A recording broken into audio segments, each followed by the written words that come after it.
This is Bill Ryan here from Project Camelot and Project Avalon, and it's 20th of February 2010, and it's my great privilege to be meeting again with Klaus Donner. And in this video presentation, it's going to be an interview of the difference, because I'm going to do very little talking indeed, maybe none at all, and Klaus is going to be doing an audio commentary on one of his extremely special, unusual and fascinating slideshows about the artifacts and the various phenomena that he has been researching, discovering, investigating personally all over the world, relating to what I think you could legitimately call the hidden history of the human race. Would you say that that's a good summary, Klaus? That's a very good summary, yes. So I'm going to step back here, and what follows now, just kick back and enjoy this slide presentation, and Klaus is going to take you through his own journey. You can accompany him on his own journey through his own discoveries. And take it away, Klaus. What are we looking at here? I can see an array of pyramids. What's the significance? The significance is that you can find pyramids all over the world, on each continent. And the question is, when and who did build those pyramids? Why many of those pyramids all over the world are looking very, very similar? Another question is, did there really exist a global civilization? And I think many of our researches are really telling us that once upon a long time a global civilization existed. But how many thousands of years ago, we don't know. Most of the audience of Project Camelot may know about the story of one stone pyramid building found in 1984, 25 meters under the sea level in Japan, on the island of Yonaguni, which is the southeast Japanese island belonging to the Ryukyu island group. And there is still a struggling of some international archaeologists who are saying that these monuments were done by nature. But my friend Professor Masaaki Kimura did several years since then researches not only on this monument, but also he found several others close by. On the right side down you have a model, and one thing nature is definitely not doing on top of two platforms of this monument. There is one huge stone turtle and one huge stone bird like an eagle. Nature is doing many things, but not such a precise, perfect monument. And the question is, where are all the stones? If nature would have done it broken down, where are those stones? There are also streets, and there was also found a stone stadium like a Roman Colosseum with stone seat rows and stone stairs. Nature is great, is doing many, many great things, but not such perfect buildings. Here you have the huge stone turtle, and you can see also how small is a diver against this big monument. Here you have one street with stairs going up. Here again a very close-up picture just to recognize the size of this huge monument. Here you can see some world maps. On the top, on the right side, you can see the Piri Reis map, which was used already long time before Christopher Columbus came to America. And you can see how perfect this map was already in the beginning of the 16th century, showing part of Europe, of Spain, Portugal, part of Western Africa, and also part of South America. We do not know until now who was able to make such a perfect map already centuries ago. And on the rest of the Piri Reis map, which we do not show on this picture, you can also see the Antarctic without ice. In 1956, researchers found out that the Earth under the ice mass at the Antarctic is exactly like the Piri Reis map was showing. So this Piri Reis map should be at least older than 10 to 12,000 years. But the next question would be, who was able to make such a wonderful world map? On the left side, on top, you see Atlantis, done by Athanasius Walzemüller, and the map is the other way round. He did it the other way round, and you can see the continent between Europe, Africa, and also America. And you can see on the left side down different sides of a huge stone world map.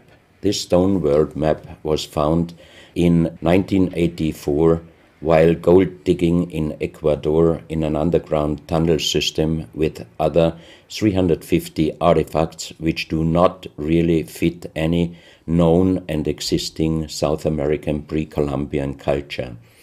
On this stone map is a natural quartz line, a white one, and this is the front side of the world stone map, and you can see approximately in the Near East, close to Saudi Arabia, you can see an inlay as an eye.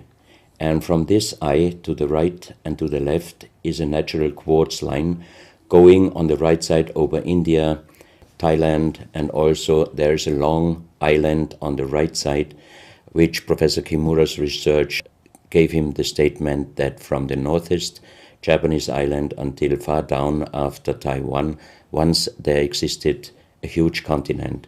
But then this world map must be older than at least 10 to 12,000 years. And here is the back side, and you can see on the right side coming the quartz line passing in the Atlantic, a continent, Atlantis, which in our days does not exist anymore. Then the white line is crossing part of South America, and here you have a close-up, and you can exactly see the Bay of Guayaquil, an inlay going up to north and a round inlay showing exactly the place where there were found those artifacts, and there is also the best quality water worldwide existing. One other very interesting artifact found on the same place in Ecuador is the so-called pyramid with the eye. The eye is an inlay. The stone is gray and white, and you have 13 steps, and it looks exactly like the pyramid with a shining eye on the $1. If you put this pyramid under black light, the eye is shining very strongly, and it looks really like an eye, but not real like a human eye. Here you have a close-up of the eye, and you can see the colors of the inlay. On the bottom of this pyramid, you have the inlay in little gold plates showing the Orion star constellation, and you have unknown writing. The translation of Professor Kurt Schildmann, who was the president of the German Linguistic Association, and he was perfect in more than 40 languages. He was able to translate this writing. He called it pre-Sanskrit because it is older than the oldest writing. And the translation of these 4 letters you can see here, his translation is "the Son of the Creator comes."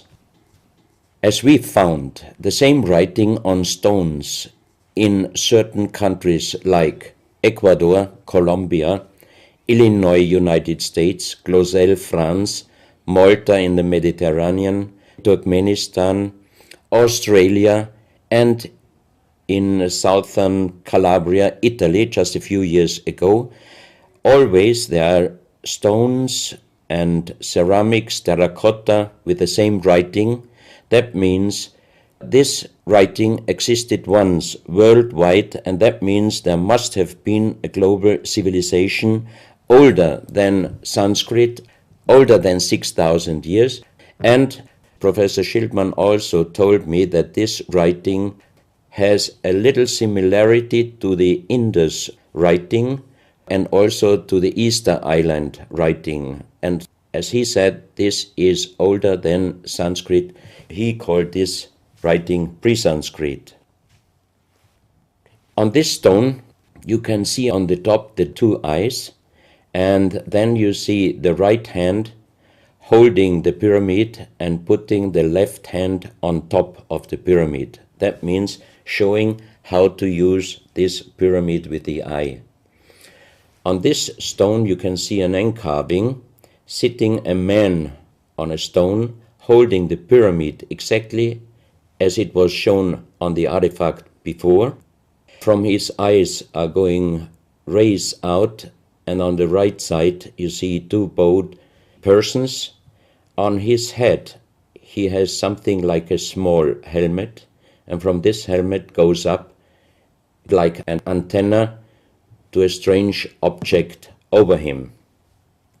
And here you have the photo of the discovered helmet. We could not yet make a metal research or checking what kind of metal was used, but you can see in the center of the helmet that something is missing, and that might have been this kind of antenna which was shown on the artifact before. Another very strange finding from the same place is one big jade cup and 12 little jade cups. As the 12 cups are man-made and each one is a little bit different in size, if you fill them up perfectly with water and you put the 12 cups of water inside the big cup is completely filled. The next strange thing is that you can see on the little cups numbers which are looking like the Mayan numbers, but if you compare them with the Mayan numbers, you find out that there are some little differences. And on the big cup you can see a perfect inlaid star constellation, also showing the Orion and other stars. And inside the big cup it is very, very magnetic, and outside the cup nearly nothing. Professional geologists are saying this is impossible because if a stone has metal particles inside the stone, it must be same magnetic from both sides. Here you have a close-up of the big cup and you can see a perfect inlay of star constellations, and they are shining very brightly if you put black light on it. Here you have some small cups that you can figure out more clearly the style of the numbers inlaid in a strange material also shining under black light.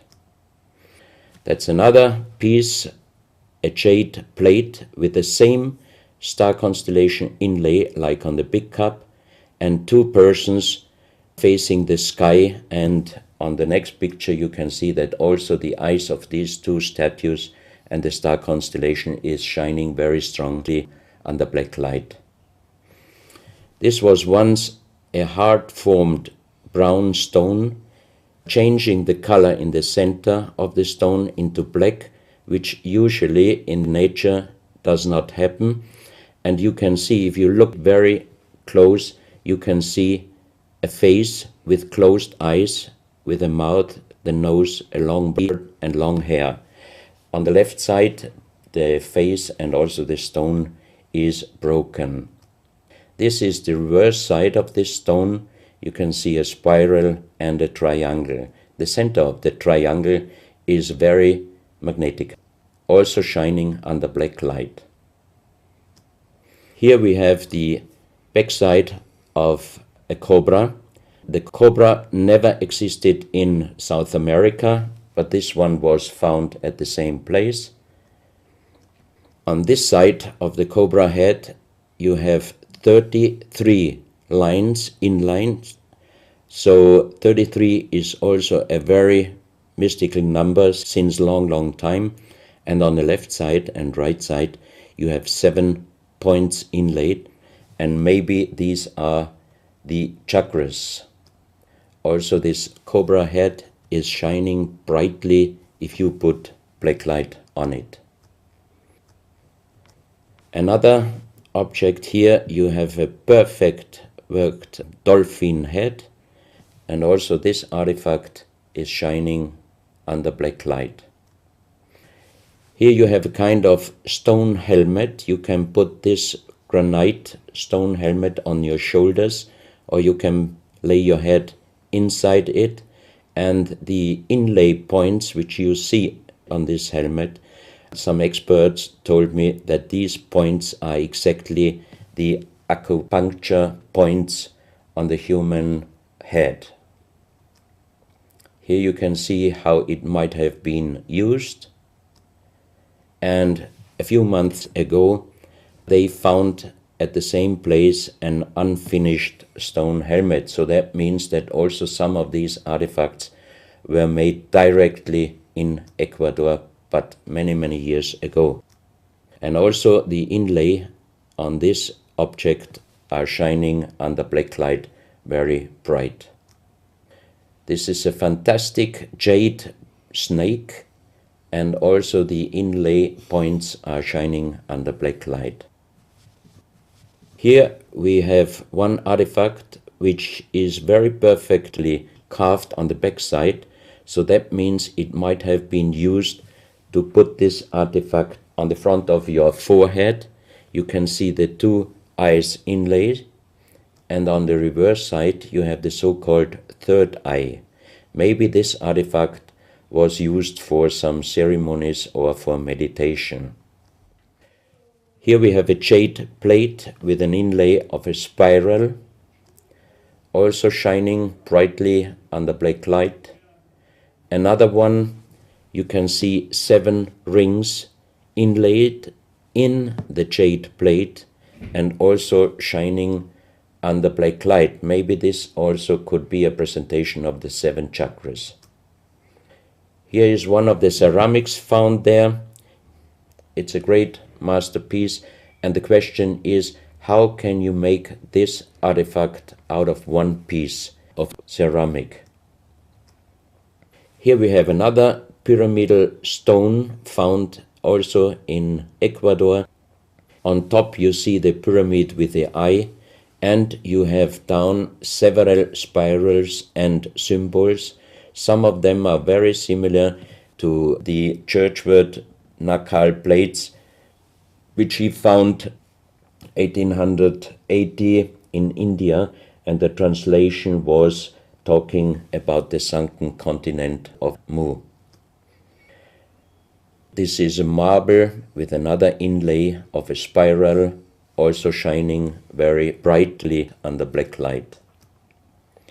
Another stone in a pyramidal form with an inlay of an eye.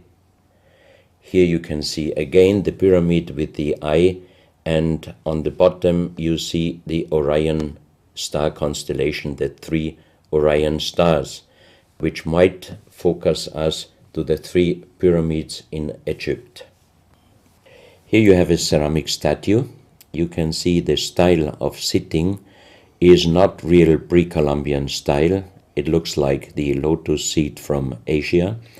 On top of this statue you have a head with some points, and it looks quite similar to many of the Buddha presentations.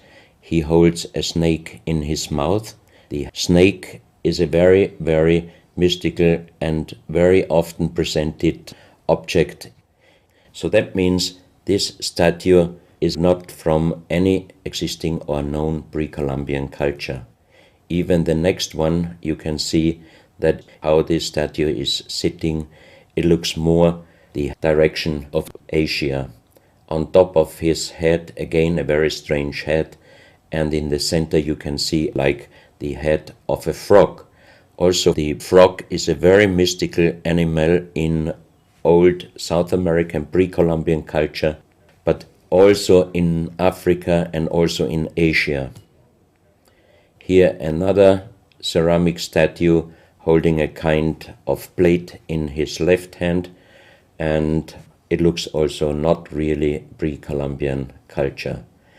This is another very strange artifact holding a stick with a snake.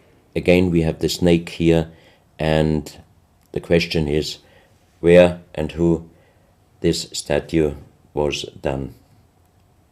This is a photo of the Altiplano in Bolivia.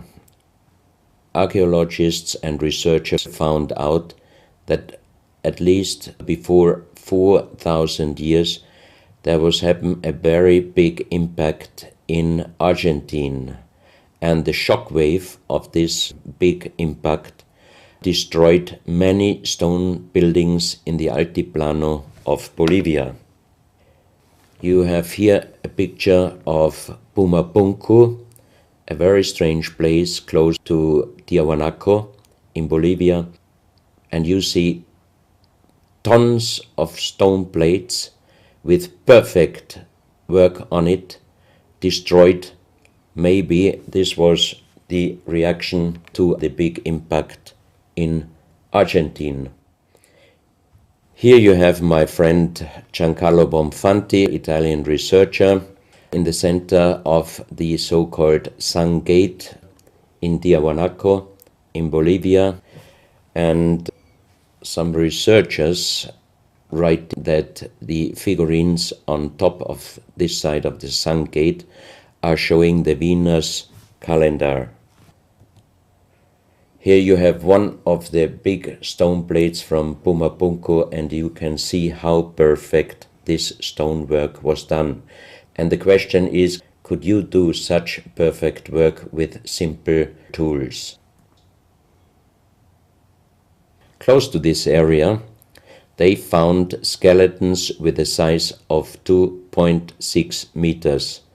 And the picture on the top shows you the skull of one of these skeletons, and it looks like it is deformed, but definitely these skulls are not deformed. They are natural style, like an egg. On this photo you see how strong the jaw of those skulls were. This is a front view, and the most interesting photo is this one, because you can see that the top of the skull does not have the 3 plates which we have as Homo sapiens, and that shows us that these skeletons are not Homo sapiens. What we might be able is doing a DNA check and an age dating on these skeletons, because we are very much wondering what kind of humans did exist long time ago and how long ago. On the next pictures I show you some artifacts found close by the real giants, and when I first time got this mask in my hands, I tried to look through the 2 eyes. At that time I didn't know that they were belonging to 2.6 meter skeletons, and I was just wondering, why did they make masks where you can only look out from one eye? But after knowing that those people were over 2.5 meters, I could imagine that their skull was of course bigger than our skull, and that's why these masks were for us oversized. That's another mask from Bolivia, another one with very wonderful encarving, many spirals and many symbols, which we also found in many other cultures. This is a very heavy stone figurine, and again here you can see on the top the head of a snake going down on his backside. This is the reverse side. You can see again the snake. So that means the snake must have been a very, very important animal in the past of our history. Here you can see a stone flute. The strange thing is that the vibration of the sound of these stone flutes is exactly the same as our brain waves. So that means maybe those flutes were used for meditation or for healing purposes. And each 2 holes are connected perfectly with each other. That means you can make perfect holes into this very, very hard stone, but how you connect with simple tools the 2 holes on the bottom, this would be even in our days a very difficult work to do. Because it's in the shape of a U and it curves around inside the stone. That's right. And with simple tools you are definitely not able to do such a work. And even the holes are very precise. This is the form of a boat, and you have 3 flute pipes at the end. Here you can see how perfectly they were made. This is another flute, very small. You can use it only with very soft blowing, and the sound is like the sound of the dolphins. This is an artifact where we do not have any idea for what purpose it was used. Now we are in Colombia. On the next few photos, I show you very strange artifacts from Colombia in South America. The most famous industrial designer and architect in Colombia, Professor Jaime Gutierrez, is collecting strange artifacts from his country already since centuries. His most important piece is the so-called genetic disc. Here you can see a disc made out of lyddite, a very hard stone. It's nearly the same hardness as granite, but the structure of lyddite is like leaves, so it would be quite impossible to make the same disc in our days out of the same material. The diameter of this disc, we call it the genetic disc, is about 27 centimeters. And on this disc you have several things presented which usually you can only see with a microscope.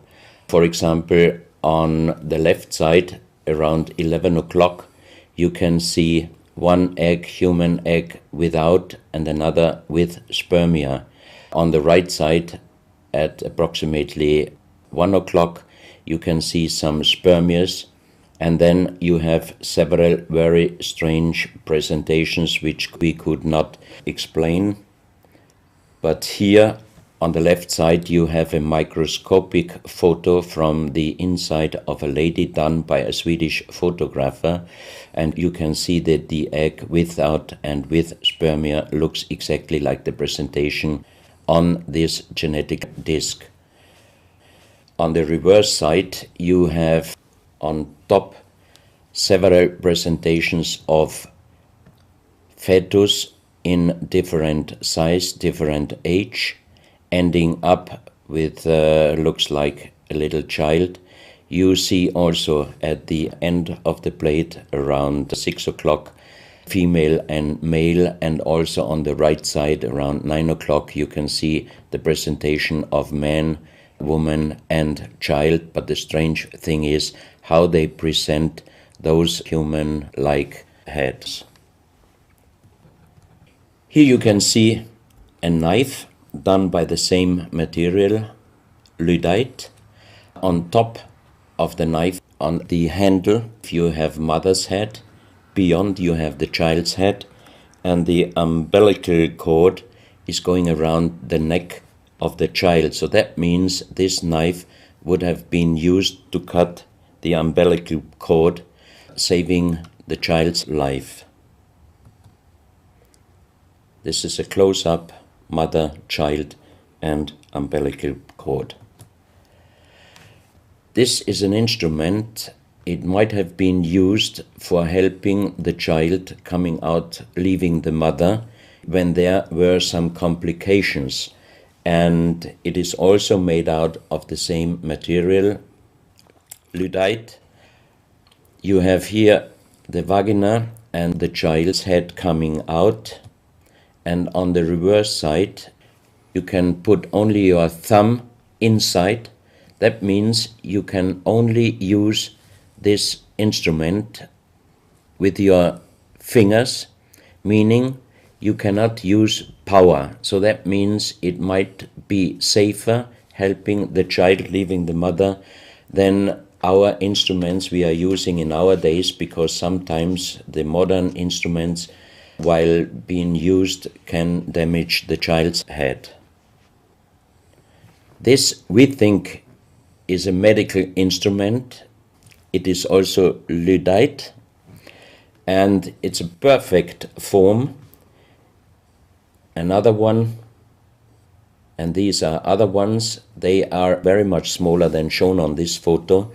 And when we did a material check in Vienna, the most expert worldwide checked those pieces. First of all, the material.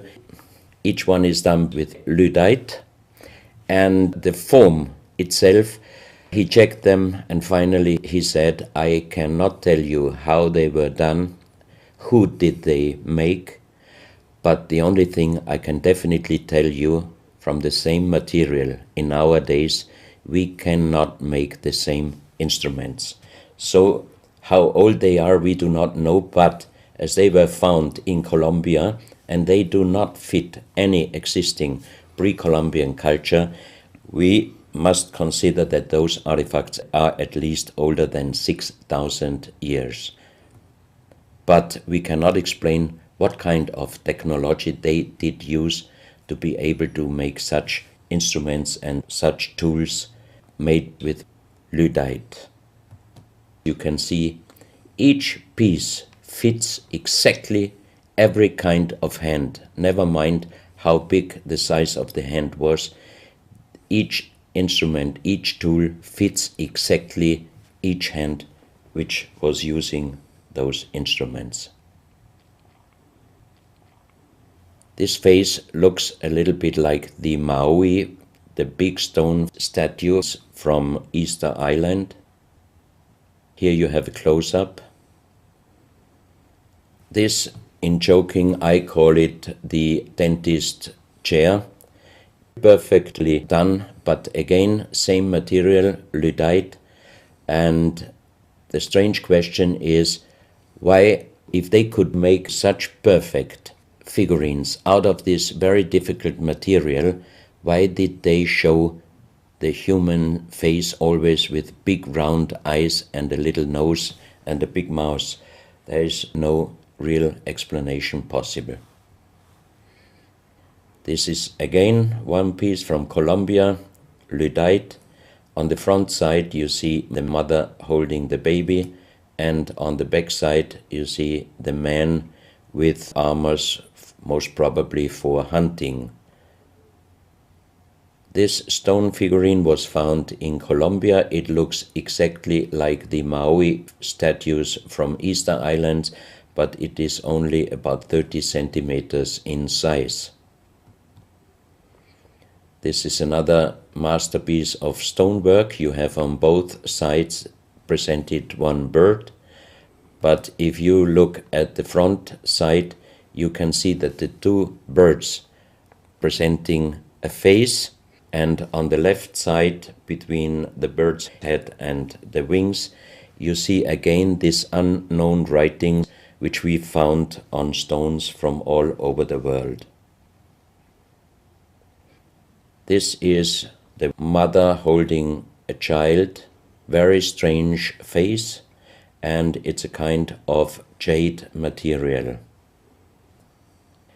This is another stone from Colombia showing an armadillo. On top of the armadillo you can see a strange face with long ear and two horns on top. On this artifact you can see a smiling face on top. You have two triangles on this side, and on the other side, on the right side, you have a face.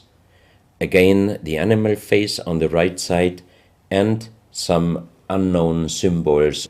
And on the bottom of this object you see an animal, looks like a crocodile.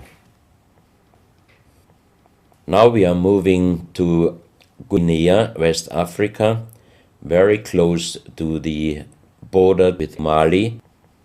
They found on a huge granite mountain the half portrait of a lady done in granite stone, and the size of this statue from top of the head until the middle of the torso is exactly 150 meters.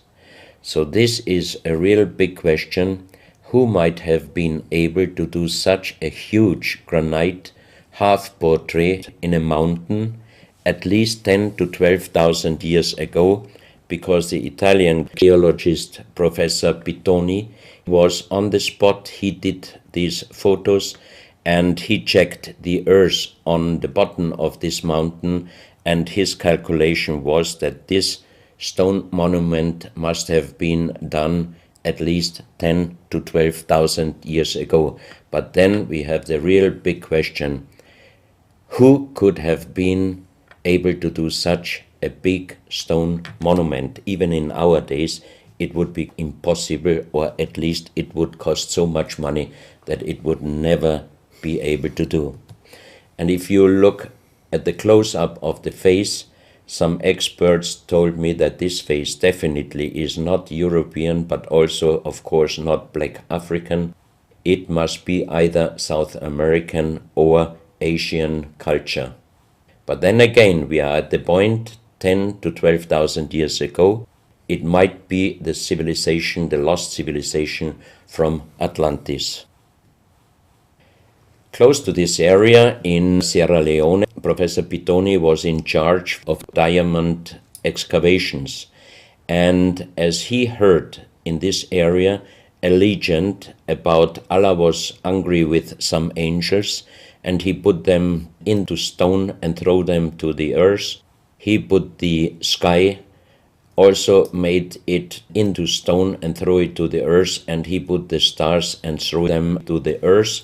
The legend says that the sky you can see on this stone, they call them sky stones, sky blue stones found in this area under the earth. And we did research in Vienna. This is definitely artificial stone. It's not a natural stone, and all the material could be found, but the only thing they could not inform us is what kind of color did they use to get this real sky blue color. The stone figurines found from 20 meters down to even 50 meters. Professor Pittoni always took some organic material from the finding place, and the age dating of those stone artifacts are from 2,500 years up to the oldest one, 17,000 years. Here you have a granite stone, so-called normoli, stone normoli, with very nice encarving. Here you have a man sitting on an elephant, as there are also the legends of giants all over Africa. You know how big is an elephant. It's a wonderful stonework. It's very hard and very heavy. There are also some artifacts showing half human or human with the head of a reptile, holding a kind of pot in their hand, and they could put something inside this pot, and also on top of several normolis there is a hole for putting something inside, and most probably they were used for ceremonies.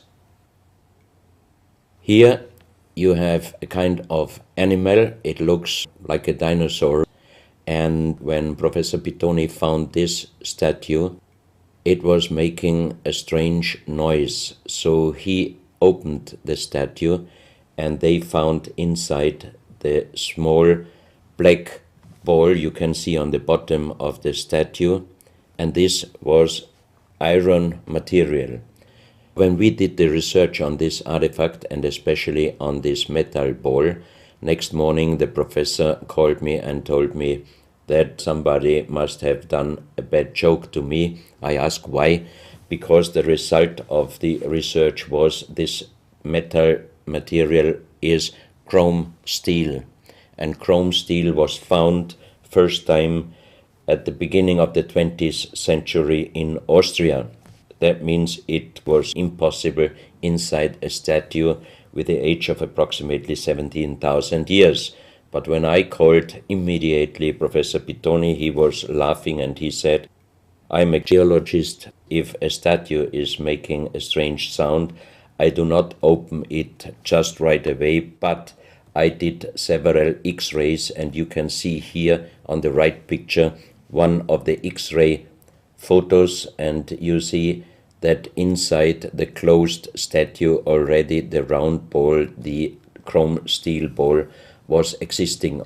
On this X-ray photo you can see exactly, and also Professor Pittoni saw, that this statue in former days already was opened but perfectly closed again, and he called a specialist who opened it exactly concerning this photo, the small stone ball which was closing the hole inside, and you can see that the metal ball was already existing.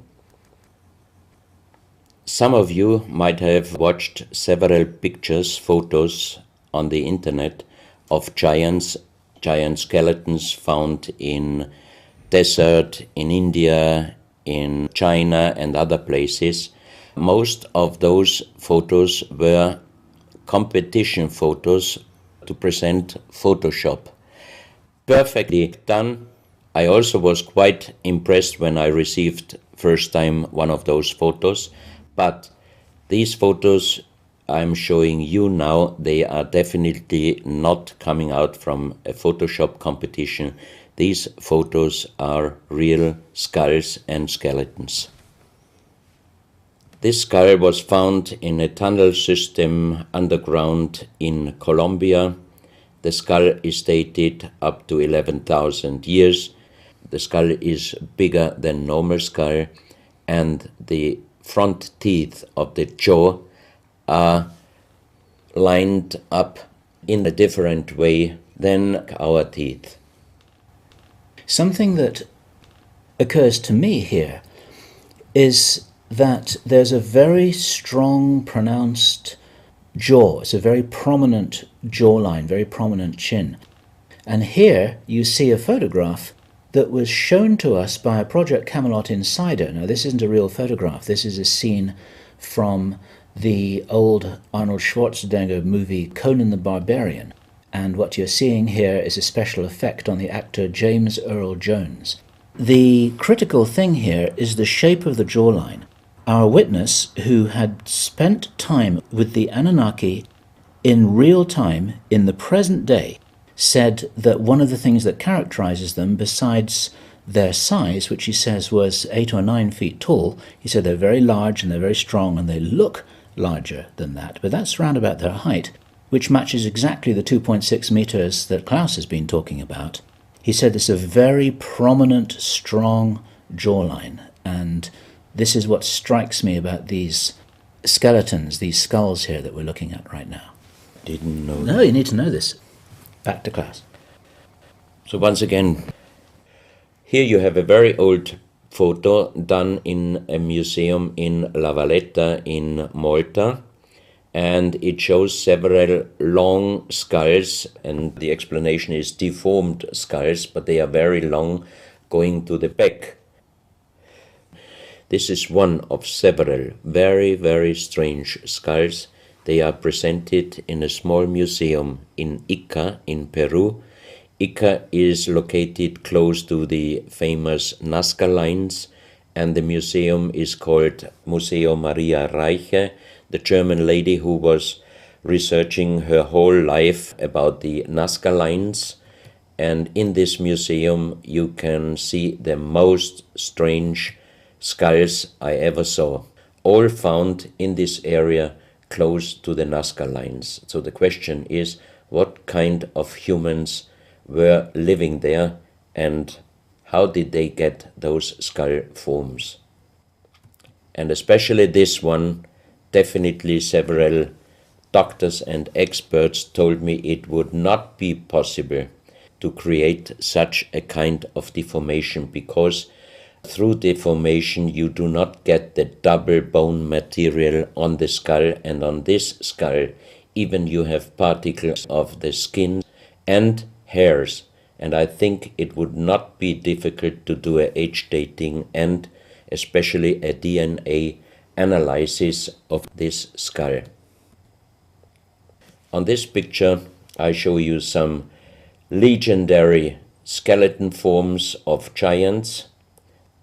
In the year of 1964, in the south of Ecuador, in the province Loja, there broke down a part of a mountain platform, and Father Carlos Vaca, who was working as a priest in hospitals, he was called to this place and he found the broken bones of a giant. Good. Well, Klaus, I asked you if you would take us on a journey, and for the last nearly an hour, I think it is, you've taken us on a fascinating journey not only around the world, but through time, back as long ago as 17,000 years. And it's a real reminder of how little we know about what our history really is. These are important pieces of an important puzzle, and you're doing an enormous amount to raise people's awareness of what it is that we're not shown in many museums, what it is that we don't read in anthropological textbooks, and what it is that many university professors still refuse to recognize. And thank you so much for your part in helping to raise our own understanding of our history on planet Earth. Klaus, thank you.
Good afternoon, sir. Tell us who you are.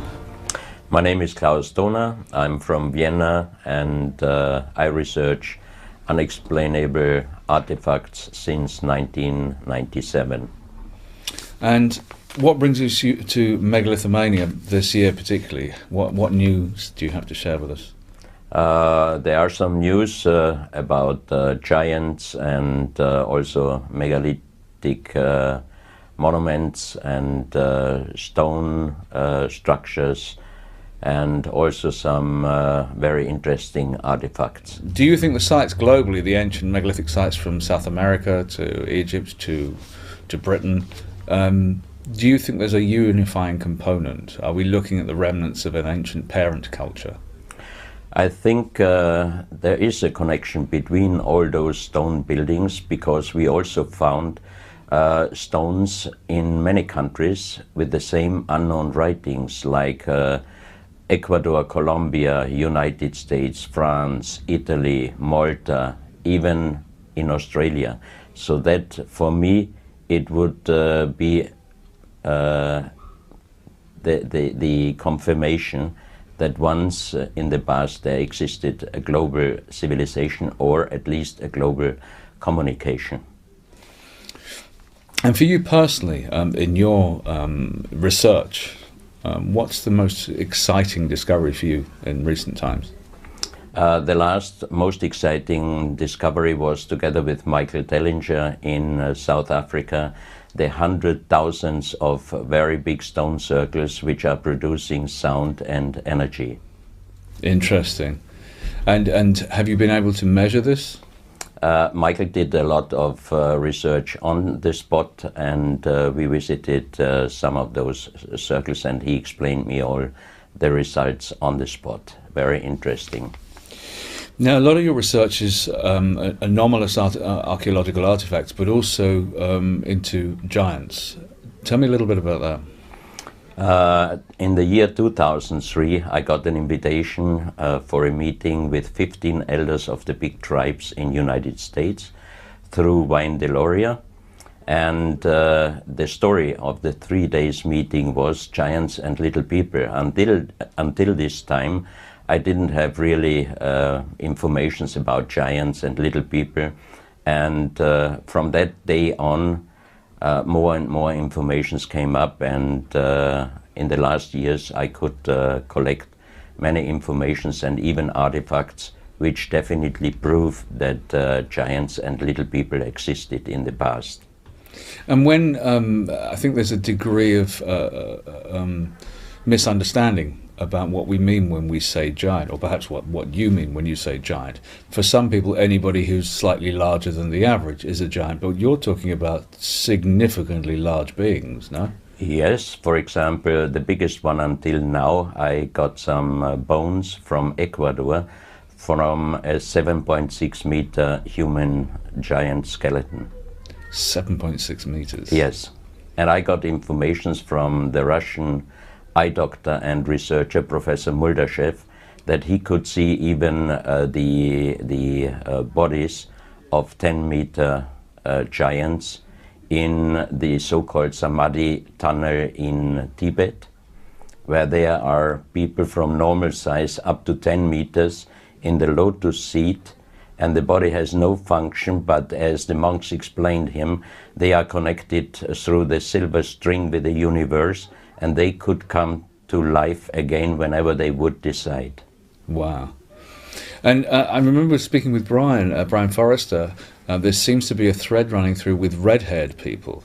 The red-headed people, tribes in Africa, the red-headed in South America, that seem to be connected, some with the elongated skulls, some with certainly very ancient tribes.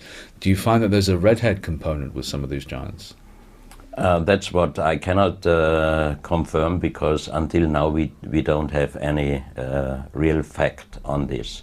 Okay, interesting. So just to move into the megaliths and monoliths a little more, do you believe that the builders of places like Machu Picchu, like the Giza necropolis, like Stonehenge perhaps even, do you think that they had a greater technology than we do today?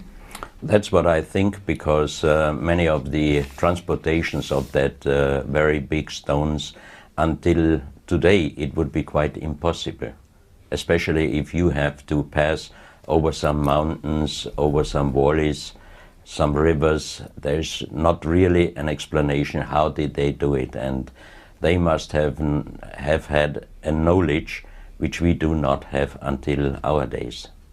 And one of the other common factors that seems to come up more and more as people research this are the astronomical alignments.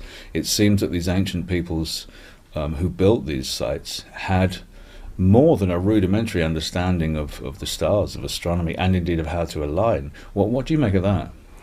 I had a very, very wonderful experience in Ecuador, because in the 18th century, a French delegation went to Ecuador near Quito, and they were researching for the equinoxial zero point on the equator, and they found the place. And in our days, there is now a very big monument exactly at that place. And when I visited this place with Luis Viracocha, he is the chief of the indigenous around Quito, he brought us to this place, and then he asked me, would you like to see the real zero point on the equator? And I said, yes, it's here. He said, no. And we drove up with four-wheel drive on a mountain close to Quito, and the last 500 meters we had to walk up. And on the top of this mountain there was a huge stone circle, and we had two GPS with us, and we made the measurement. And the zero point, exactly the equinoxial zero point on the equator, is up on that mountain, just inside that stone circle. That means that those people, thousands of years ago, they knew exactly where the real equinoxial zero point on the equator is.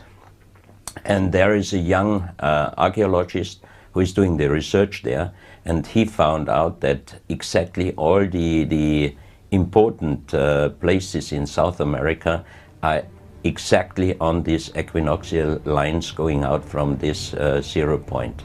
So that means, how could they have known that?